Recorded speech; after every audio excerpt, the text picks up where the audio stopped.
নবী করিম সাল্লাল্লাহু আলাইহি সাল্লামের হাদিসের ভান্ডার ঘাটলে দেখা যায় অনেক আমল আছে যে আমলগুলোর মাধ্যমে বান্দার পাপাচার সমূহ, অপরাধ সমূহ, নাফরমানি সমূহ, গুনাহ সমূহ এগুলোকে আল্লাহ রাব্বুল আলামিন মাফ করে দেন, মার্জনা করে দেন, এগুলোকে আল্লাহ ডিলিট করে দেন, মুছে দেন।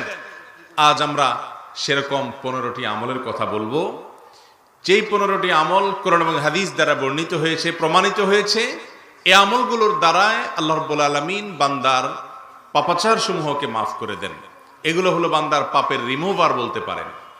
যত গুনাহ আছে, যত অপরাধ আছে, এগুলো থেকে যদি মাপ পেয়ে নিজের প্রোফাইলকে ক্লিন করে, পরিচ্ছন্ন করে যদি দুনিয়া থেকে যেতে চান, তাহলে এই 15টি অথবা হাদিসে আরো কোরআন কারীমের আয়াতে আরো বিভিন্ন রকমের আমলি কথা বলা আছে। এই সব গুনাহ রিমুভার, গুনাহ দূরকারী আমলগুলো বেশি বেশি করতে হবে। আল্লাহ তাআলা আমাদের সবাইকে দুনিয়াতে জীবদ্দশাতে সমস্ত পাপাচার সমূহগুলোকে আল্লাহর কাছ থেকে ক্ষমা চেয়ে, ক্ষমা করিয়ে এগুলোকে আমাদের প্রোফাইল থেকে, হিসেবের খাতা থেকে, আমল নামা থেকে পরিপূর্ণরূপে মুছে পরিষ্কার করে তারপর আল্লাহর কাছে যাওয়ার তৌফিক দান করুন।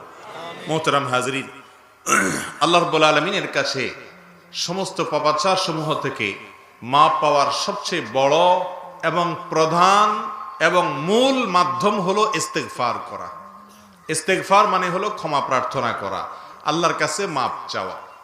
নবী করিম সাল্লাল্লাহু আলাইহি সাল্লাম ইরশাদ করেছেন, সহিহ মুসলিমে হাদিসটি বর্ণিত হয়েছে, বুখারীতেও বর্ণিত হয়েছে, যে আল্লাহর কোনো বান্দা যখন কোনো পাপ করে, অপরাধ করার সময় তার হয়তো মাথায় ছিল না, শয়তানের পালায় পড়ে অপরাধটা করে ফেলেছে।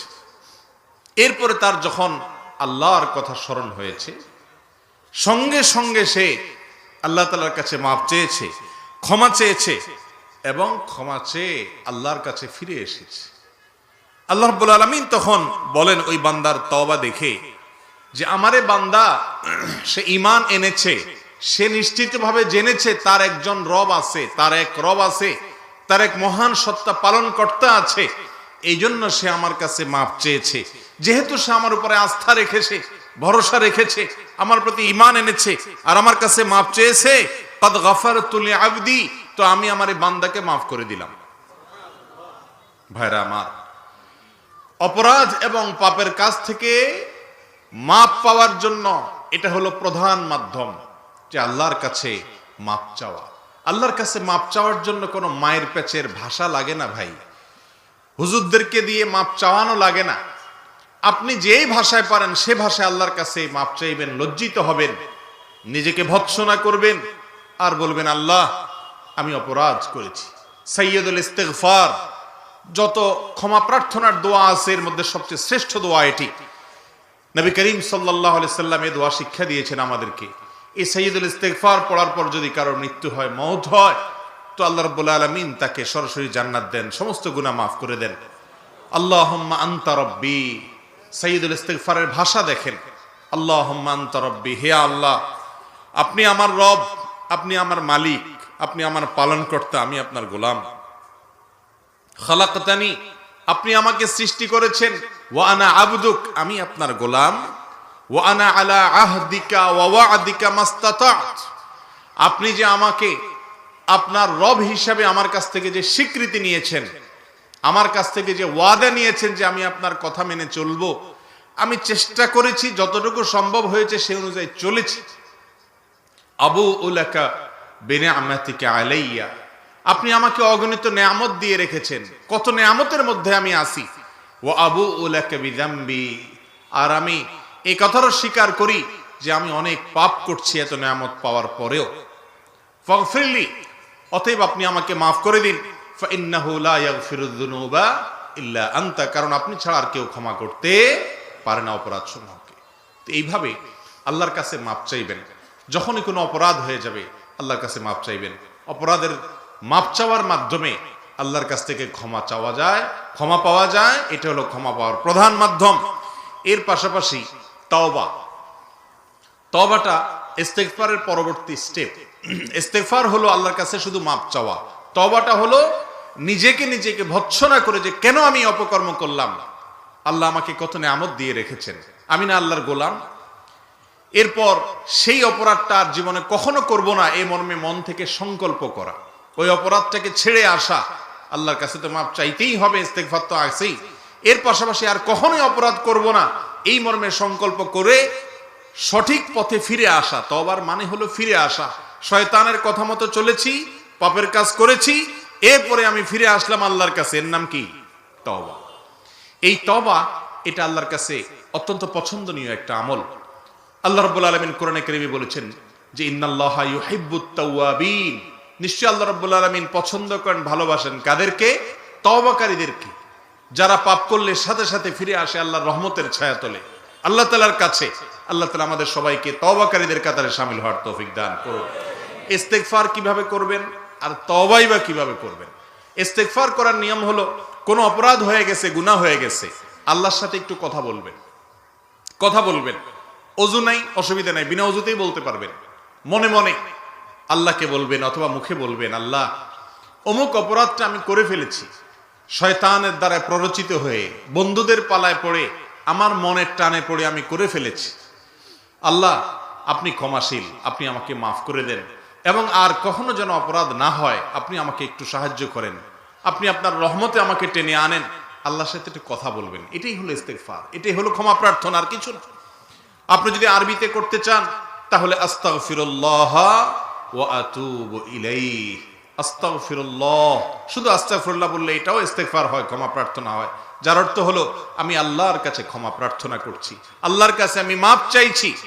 এই জন্যই প্রিয় নবী সাল্লাল্লাহু আলাইহি সাল্লাম,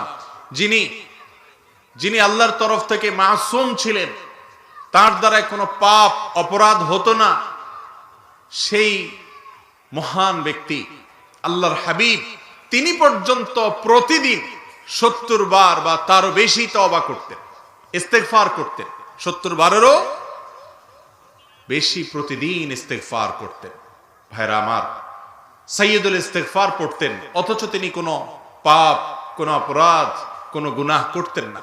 আল্লাহ রাব্বুল আলামিন তার মাধ্যমে আমাদেরকে শিক্ষা দিয়েছেন। এজন্য আপনি দেখবেন সকাল বিকাল বিভিন্ন সময়ে আমাদেরকে নবী করিম সাল্লাল্লাহু আলাইহি ওয়াসাল্লাম ইস্তেগফারের আমল শিখাইছেন। আপনি কাজ করতেছেন, রাস্তা দিয়ে চলে যাচ্ছেন, আপনি মুখে বলেন আস্তাগফিরুল্লাহ, আস্তাগফিরুল্লাহ, এবং অর্থের দিক খেয়াল করেন। অর্থ হলো কি?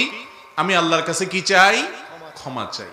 আস্তাগফিরুল্লাহ ওয়া আতুবু ইলাইহি, আমি আল্লাহর কাছে ক্ষমা চাই আর আল্লাহর দিকেই ধাবিত হই, আল্লাহর দিকেই রুজু করি।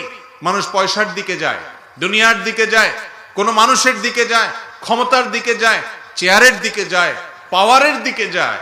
আমি যাচ্ছি কার দিকে? আল্লাহর দিকে। আল্লাহর দিকে যাওয়ার রাস্তা কোনটা? যেই কাজ করলে আমার আল্লাহ খুশি হবেন, যে কাজ করার নির্দেশ আমার আল্লাহ করেছেন, যে কাজ করার নির্দেশ তার রাসূল সাল্লাল্লাহু আলাইহি সাল্লাম করেছেন, কোরআন হাদিসে যে কাজগুলো করতে বলেছে সেই কাজগুলো করা মানেই হলো আল্লাহর দিকে যাওয়া। অতএব বেশি বেশি ইস্তেগফার করব তো ইনশাআল্লাহ। ইস্তেগফারের নিয়ম জেনে নিলাম। সবচেয়ে সংক্ষিপ্ত এবং ছোট ইস্তেগফার হলো আস্তাগফিরুল্লাহ, আস্তাগফিরুল্লাহ। হঠাৎ হঠাৎ আপনি একাকী আছেন, একটু বলে উঠলেন আস্তাগফিরুল্লাহ, আল্লাহ আপনার কাছে ক্ষমা চাই। তাহলে পূর্বের যে অপরাধ আছে সেগুলো সব আল্লাহ তাআলা কি করবেন? ইনশাআল্লাহ মাফ করবেন। উঠতে বসতে চলতে ফিরতে ভাই এই আমলটা সব সময় করবেন। আস্তাগফিরুল্লাহ, আস্তাগফিরুল্লাহ, আস্তাগফিরুল্লাহ। এই আমলটা আমাদের মধ্যে নাই। আপনি যখন মধ্যপ্রাচ্যে যাবেন, বিশেষ করে সৌদি আরবে যাবেন, অনেক লোককে দেখবেন তারা উঠতে বসতে চলতে ফিরতে একাকী আছে, হঠাৎ করে মুখে বলে উঠে আস্তাগফিরুল্লাহ, আস্তাগফিরুল্লাহ। তার গুনার কথা মনে উঠেছে, পাপের কথা মনে উঠেছে যে আমার আমল নামায় কত পাপ লেখা হয়ে আছে, এই জন্য আমি আল্লাহর সঙ্গে একান্তে একটু মাপ চাই, আস্তাগফিরুল্লাহ।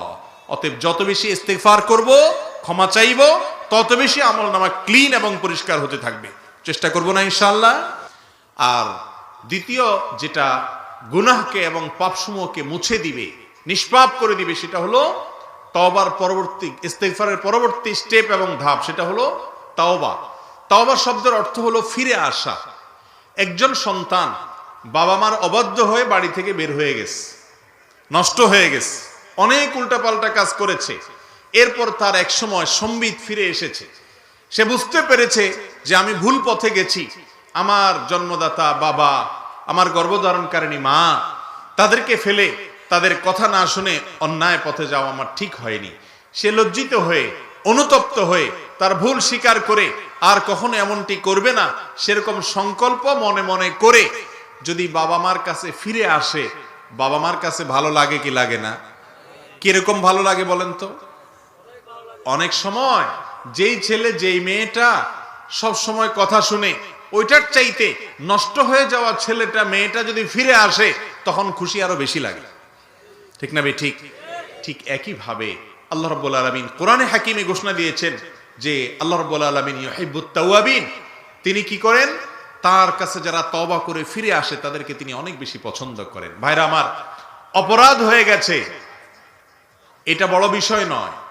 বড় বিষয় হলো অপরাধ হওয়ার পরও আপনার ভেতরে কোনো প্রকার ভাবলেশ নাই, অস্থিরতা নাই, আপনি আল্লাহর কাছে ক্ষমা চান নাই, এটা হলো বড় অপরাধ। কারণ হলো কুল্লু বনি আদম খাত্তা, নবী করিম সাল্লাল্লাহু আলাইহি সাল্লাম বলেছেন এমন কোন মানুষ নেই যার অপরাধ হয় না, পাপ হয় না। আলেম গায়রে আলেম, আমরা সবাই কম বেশ অপরাধ করি, অগণিত অপরাধ আমাদের দ্বারাই হয়। ওয়া খায়রুল খাত্তাইন আত-তাওয়াবুন, আর এই অপরাধী মানুষদের মধ্যে আল্লাহর কাছে প্রিয় হলেন, শ্রেষ্ঠ হলেন, উত্তম হলেন ওই মানুষগুলো যারা অপরাধ করার পর আল্লাহর কাছে কি চায়? মাপ চেয়ে তওবা করে আল্লাহর কাছে ফিরে আসে। ওই যে বকে যাওয়া, নষ্ট হয়ে যাওয়া সন্তান যেরকম বাড়িতে ফিরে আসলে মা বাপ খুশি হয়, আমাদের মালিক আরশে আজিমের মালিক, তার কোন বান্দা পাপের পথ ছেড়ে যদি লজ্জিত হয়ে আল্লাহর কাছে এসে মাপ চায়, ফিরে আসে, আল্লাহ তাআলা এরকম তাকে অভ্যর্থনা জানান এবং আল্লাহ তাআলা তার প্রতি এরকম সন্তুষ্ট হন। আল্লাহকে খুশি করব তো ইনশাআল্লাহ।